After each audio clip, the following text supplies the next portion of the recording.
Good evening, everybody. My name is Mart McClellan on behalf of Tim Stride, who's actually not with us this evening. Believe it or not, Tim and I were at a financial meeting earlier this year, and he won a raffle at the Folds of Honor event. And he's actually down in Orlando, Florida, and he gets to play golf with a celebrity. Ken Griffey Jr. as well as Nancy Lopez are running the meeting, and he gets to play golf with a celebrity down there as well as two Folds of Honors soldiers and or first responders. So he won't be with us tonight, but the Macro team is with us. And thanks for everybody for attending. Super duper excited to share this new technology. I'm of the firm belief that this is going to be a game changer in the future of personal finance. And I do honestly believe that the vast majority of Americans in the future will have this technology and or some form of this type of technology because it's really that important. And it's very exciting. We actually launched it at our Wealth Revolution event in September. And our very own Seth Huling is kind of our expert on this technology. And then I was recently speaking in San Diego at the Mother of Pearl's Orthodontic Conference as Braveheart and presented it there. And then Tim and I just arrived back from Disneyland. I spoke in Disneyland at the Western Orthodontic Conference, or PCSO, Pacific Conference, Pacific Society of Orthodontists. But anyway, so it's been out there a little bit, but this is really a little deeper dive into all those discussions. And so we're really excited to have Seth come on board and share this incredible technology that was created by individuals that we're actually good friends with. We're not part of the company. We don't have any financial interest in the company, but we have a high level of confidence in their competence in creating a technology that is going to make a huge difference. So Seth, you can just advance the slide one more. So the one thing I'd like to talk about before Seth gets on board is, for those of you who know our system and or clients of ours, we utilize a financial process that really involves 5 different parts. And we call it the game board, and it looks something like this. And we don't know how people actually manage their personal finances without a game board such as this. It's like playing Monopoly without having the game board. It'd be like impossible. But this is our game board of finance. And it's broken down into 5 components, the top being the protection component. That's where more or less the insurance products and the estate planning documents reside. That's the moat around our financial castle. The middle section is where the savings dollars goes, or safe money, liquid funds, money markets, CDs, retirement plans, Roth IRAs, annuities, and things such as that.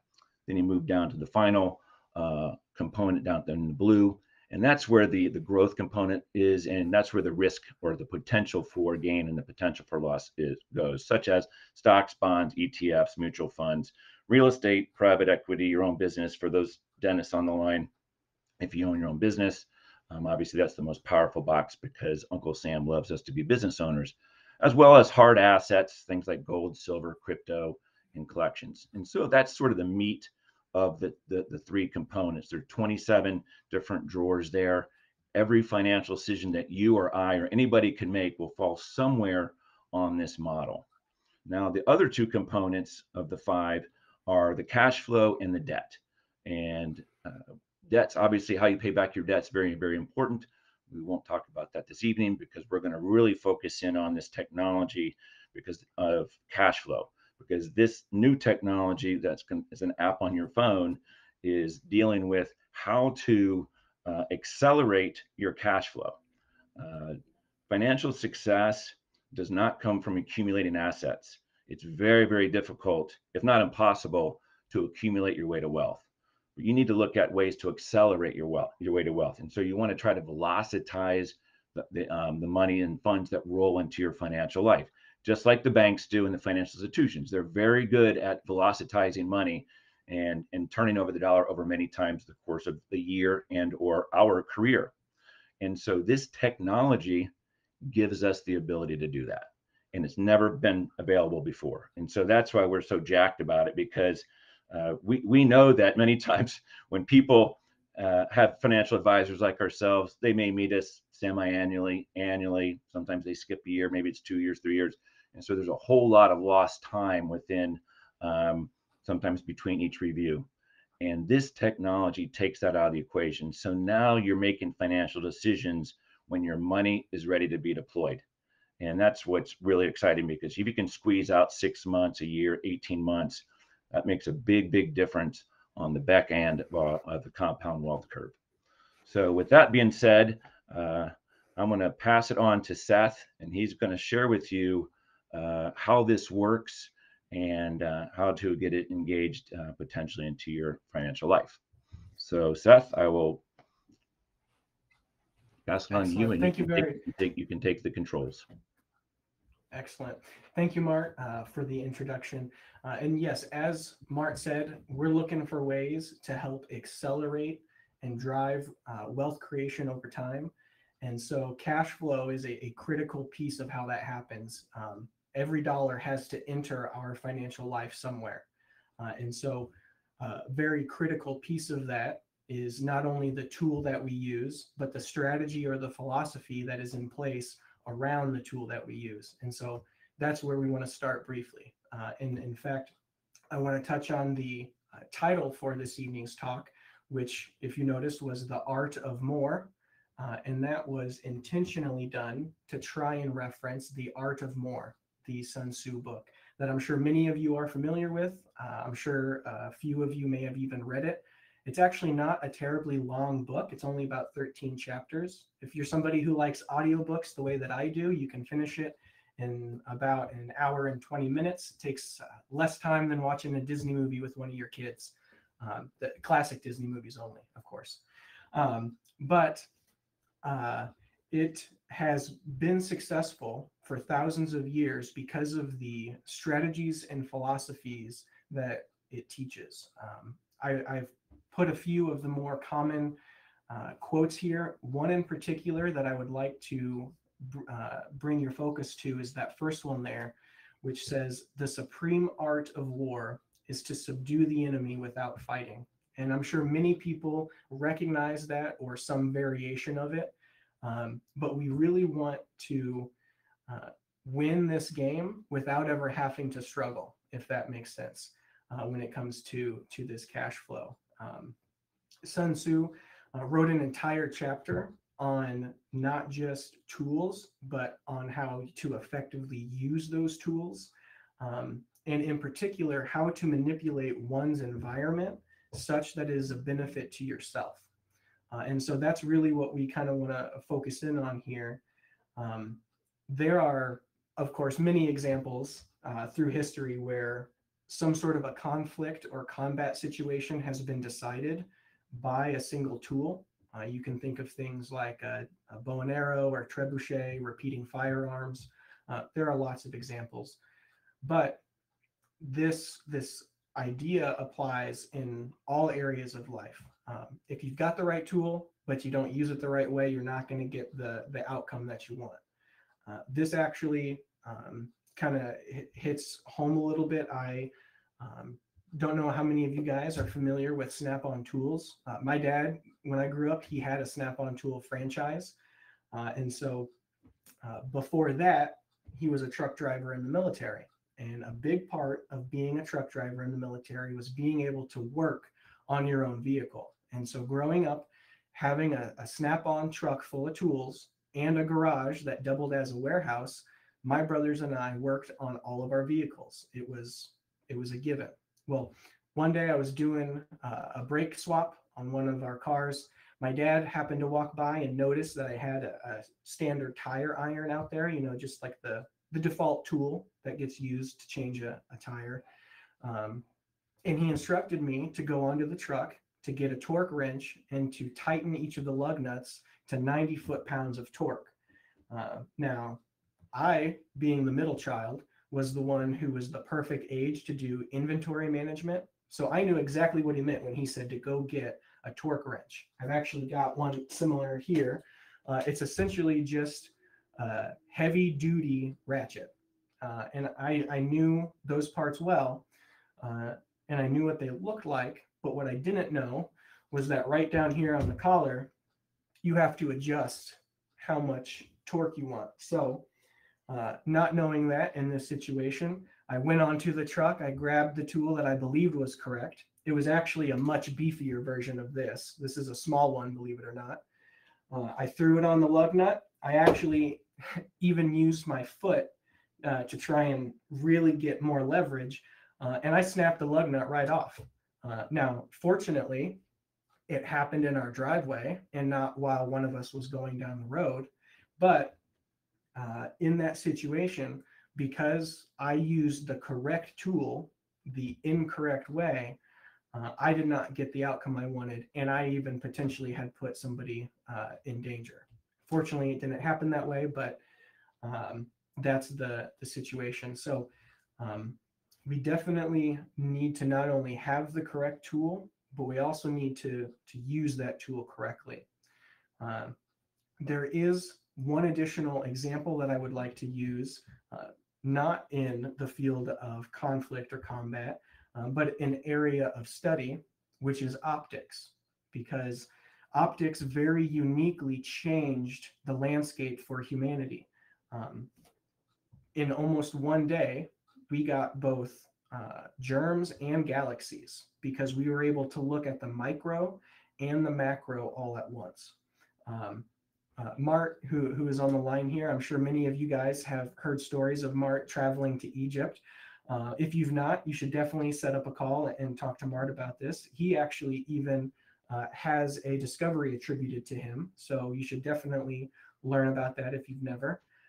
But what Mart can tell you from his experience is that the Egyptians, they had reflection, but they did not have refraction.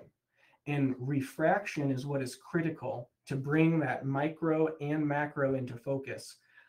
They did a lot of incredible things with astronomy and mathematics, but they never looked at galaxies the way we did, and they never saw germs the way that we do. And so it's this bringing into focus that we want to have in mind here. And so the next question becomes, well, what does this have to do with cash flow? And it's a great question. To put it simply, many people, when they look at their cash flow, they are starting in the right place, and they suspect that there might be something more or a better strategy, but they're not quite sure what that is. So in another way, that is understanding reflection and not refraction. And so what we want to help people do is understand that it is critical to not just consider your inflows and your outflows each month, but we want to consider capital flows. It's not enough to know whether or not there are some dollars left over at the end of each month. What we need to know is what we do with those dollars. And so that's where this technology is going to come into play.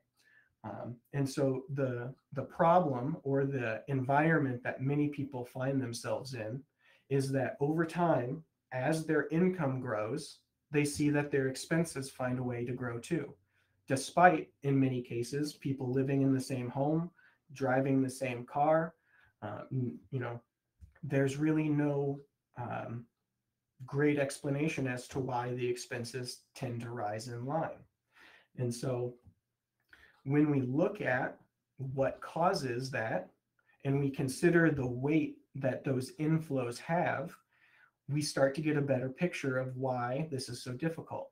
And so if for a moment we were to consider the gravity or the weight that is felt on each of your earned dollars, which, by the way, earned income is taxed at the highest marginal tax rate. Today, that's 37%. In the future, it may be higher. I'm not banking on it being lower, we'll say. But once we get we get our paycheck, first taxes have to come out of it, and we feel like the government is a partner that we never signed up for. Then we get to our payroll deductions. Uninvited guest, right, Seth? Uninvited guest. That's right. I don't think anybody has ever gotten a paycheck and said, excuse me, I wanted to pay more on taxes. Yeah, and as a Um, sidebar on that tax question, at our wealth event in September, we had the CEO of the General Accountability Office on Washington for 10 years. He knew every number that ran through Washington for 10 entire years. And he said that the situation in Washington is dire. And we just clicked over 33 trillion at that meeting. I think it's already 33 and a half trillion to this day. And he made the comment that typically governments sort of work their way out of these problems by one of three ways. Either they'll cut spending, which obviously we know government's not real good at that. Two, they'll grow their way out of it through GDP and such. And GDP just recently 4.9, which is actually a good number. But I asked him what number it needs to be. He goes, it needs to be at least five. And so obviously we know five is almost not sustainable at any time at any place. Or the third piece of the puzzle is need to raise taxes. And he said, well, the answer is not one of those. It's all three, unfortunately. So as Seth just said, don't expect your taxes to go down anytime soon. David said the same thing. The tax laws are sunsetting here in 2026. So it's safe to say that Uncle Sam will always have his hand in our pocket, and it doesn't look like it's going to be getting any better in the future. Absolutely, and he just feels welcome to reach in there anytime he feels. But the retirement contributions that come out of the payroll deductions, um, one of the key takeaways from today that we want people to have is that the order in which we do things matters. And so we're not recommending that people do not contribute to these retirement accounts, but in many cases, people are contributing to these accounts, and the funds go away for decades or more. And so each year we actually have until the end of the year plus a little bit, because we got to file taxes to be able to make that contribution. So what we are recommending is that those dollars get captured and a conscious decision is made. Yes, the right decision might be to go towards a retirement contribution, but there may be a better option on the table that we simply need to have a conversation about in order to get that value captured. And so as we continue to go down all of the things that are pulling on our income, we finally get to our fixed, variable, and discretionary expenses. And down at the bottom, if there are any dollars left, we get to establish what our savings rate is. And so for some people, that's 2%, maybe it's 10%, maybe it's 25%. What matters is not what that number is today, but it's that we put ourselves in an environment where that number can grow and where the dollars being produced can alleviate some of the pressure from our income. And so what that looks like, if we look over here on the right side of the screen, uh, is developing cash flow engines. So we take dollars that are left over and we use them to produce income that is taxed at a higher or at a greater efficiency or a lower tax rate than our income. And just to give a few examples, I know a lot of our clients are business owners or really like real estate or to own property. Thanks to 1031 exchanges, thanks to being able to run expenses through a business, we're able to pull income out of that at close to 10% tax. If we look at capital gains, we can build a structured portfolio that long-term capital gains gets taxed at 15%. We can also build one with qualifying dividends, which also get taxed at 15%. And finally, if we were to try and produce some income that's tax-free, municipal bonds is a great way. They produce tax-free interest. And once we have some dollars that are going to work for us, the income that is being spit off can take the pressure off of our earned income. And so our savings rate effectively starts to snowball. And so this is the environment that we want to help our clients craft for themselves. We just need to kind of first understand why this doesn't happen naturally. And so we like to call it the financial treadmill. essentially what a lot of people deal with is they paycheck, they send their paycheck to their checking account, which is essentially just an expense account. They spend their money, pay their bills, they live their life. At the end of the month, if they've got a few dollars left over, they send those dollars over to their savings account. But just like I'm sure we're all familiar with, dollars from the savings account get transferred back into the expense account when the friend's birthday comes up, or you never know what it is. I don't know about you guys. I spend more money in December than I spend in March, just the way that it is. But point being, we end up on this treadmill or this cycle where money is going from an expense account to a savings account, back to the expense account, back to the savings account. And it feels like our money is moving. It feels like we've got good velocity of our dollars. But in reality, just like if you were to hop on a treadmill at the gym, you feel like you're going really, really far, but you hop off and you're in the exact same place. You worked really hard, but you didn't go anywhere. And so the way that we interrupt that process is by establishing what we call a reservoir account. And so this reservoir account will be seeded initially with a small amount, and we will also determine a target. And so the income gets set up to feed into your reservoir. Then the reservoir spits out each month into your expense account the amount of money that you have budgeted for yourself to live your life, to pay your bills, to feel comfortable. But what the difference, but the difference gets captured by this reservoir account.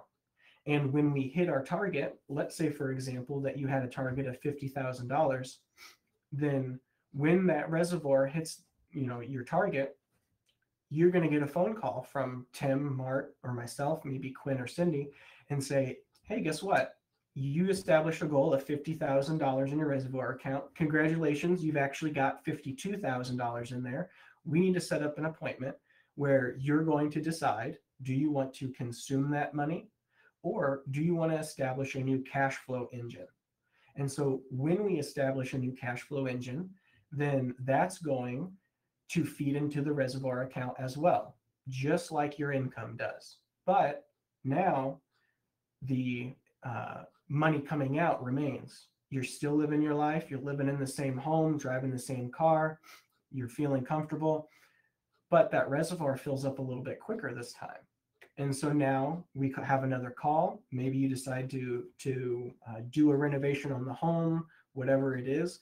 But the conscious decision to spend those dollars the way that is most beneficial to you versus spending them in drips as part of that treadmill is what allows you to move to a position where now your income continues to grow, and not only grows, but it gets accelerated because you have developed these cash flow engines.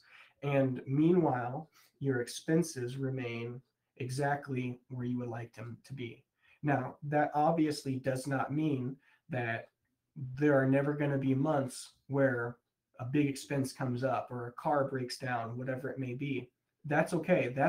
We want to have funds there just in case something like that happens. You can pull from it, but that is a conscious decision. That's not passively spending a few extra dollars in the account just because they're there. And so the tool that we use to make this all happen in the background is called Currents. It is, as Mart said, it is a mobile platform, but more importantly, it is a closed gate platform, meaning that this is not something that anybody can just go out and get. As Mart said, we are close to the founders of this company, and they have communicated that their interest is in helping put the clients in the driver's seat and the advisors in the passenger seat. This is not a product that would be available to somebody without an advisor. And so if you're interested in getting that specific link to download this app, you can scan that QR code that's there on the screen, and that'll take you to a Calendly link that you can use to set an appointment. Um, if you would like to sit down with Mart, Tim, and myself, anybody in the Macro Wealth team, we can help you determine what your inflows look like, what your outflows look like, and what a good target is for your reservoir. We want targets to be something that you can hit a few times out of the year. So that way, when we call you, you're excited to know that we've got some actions to take. Um, Mart, was there any additional thoughts that you had here? Yeah, a couple. So it just in some maybe some of the mechanics of how it just connects to the bank account, right? And so maybe just you tell them how that Yeah, goes, absolutely. so I that apologize. Yeah. they understand how that app sort of works um, in like real time. Thank you, Mar. I appreciate it. In my head, it all makes sense because I already know how it works. But thank you. So yes, the way it works is that it is a mobile native bank that runs in the background, and it is simply a direct deposit into the reservoir account. So many people who get a paycheck, get rental income, whatever it is, that's already set up to be an ACH, rather than it being deposited directly into the expense account that you're using. It will be set up to directly deposit, excuse me, directly deposit into the reservoir. Then you are in control of when the reservoir deposits into your expense account. So if we determine that you need $10,000 a month in order to live your life comfortably, and the best way for you to receive that is $5,000 on the 1st and $5,000 on the 15th, then that is something that runs in the background. And once it's set, you can simply, it's essentially a set it and forget it. And that's the key. It's automated to make it work without you having to do a whole lot of work. One of the biggest problems in personal finance is it gets to that one slide that Seth showed where the two curves are going up. The propensity to consume is a real deal. I'm guilty of it. We make more money, we spend more money. So this disengages that ability to do that automatically. And it also recaptures lost opportunity costs on terms. I mean, all these other types of cash flows that just totally go unrecognized in the personal financial world can be recaptured within this reservoir. And as I said at the beginning, the key is accelerating your wealth, not accumulating wealth. In the traditional world, most people we work with that we meet on the first time from the dental side, orthodontic side, business owners, entrepreneurs, first thing their advisor will tell them to do, or their accountant say, hey, fully fund your retirement plan. And that's just one little box that I showed you 27 boxes, but that's just one little box of the whole model. And that's just a very inefficient way to build wealth. The key to building wealth is, as I mentioned, was to accelerate wealth. And the best way to accelerate wealth is to not only turn money over multiple times during the course of a year or a career, but also to develop multiple streams of income. You want to have multiple streams of income from many different places. Those are the engines that Seth was talking about, because we don't know what the future of the economy is going to be.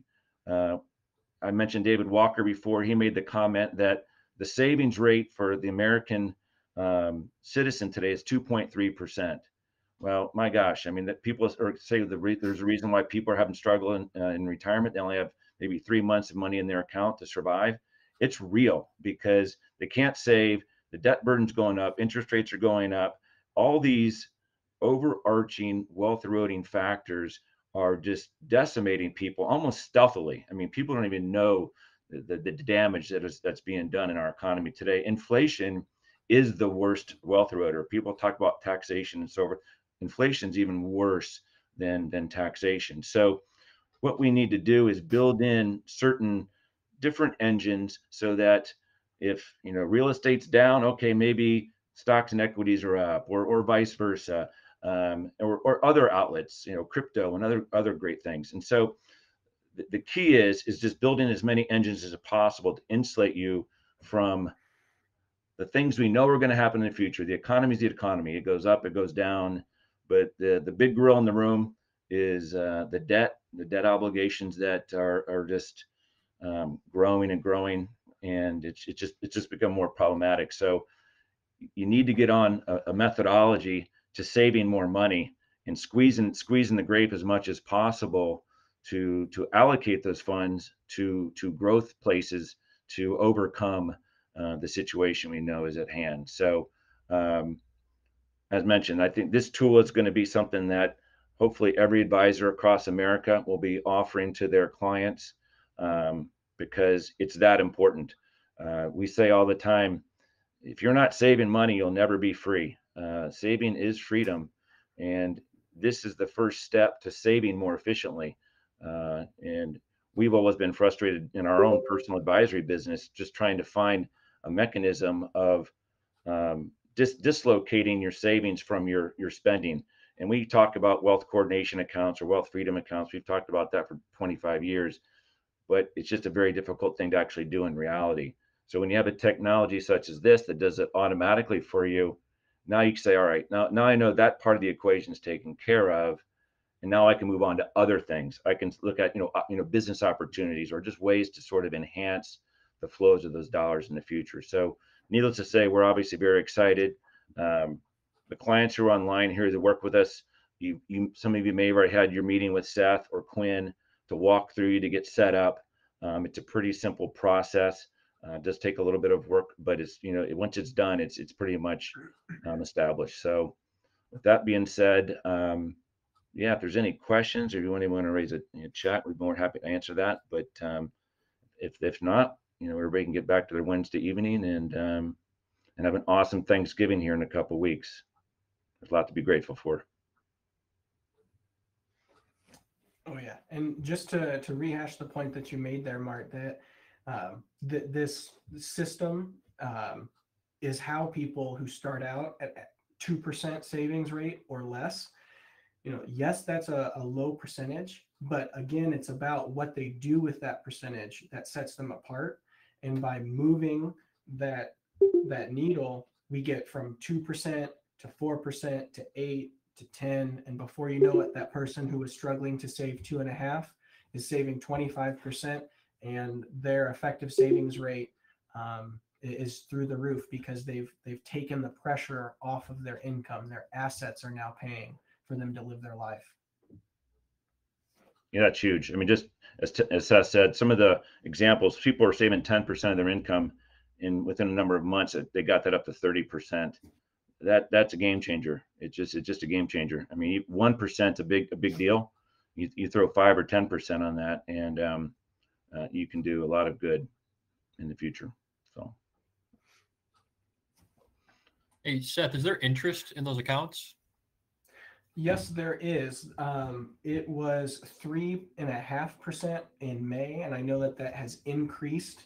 I can get the latest figures for you.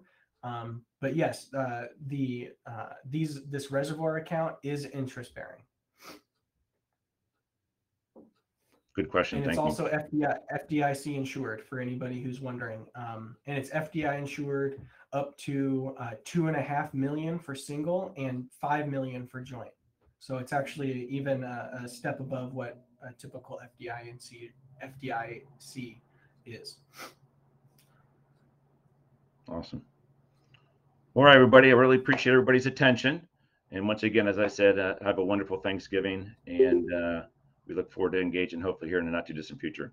Good night, everybody. Thanks, everybody.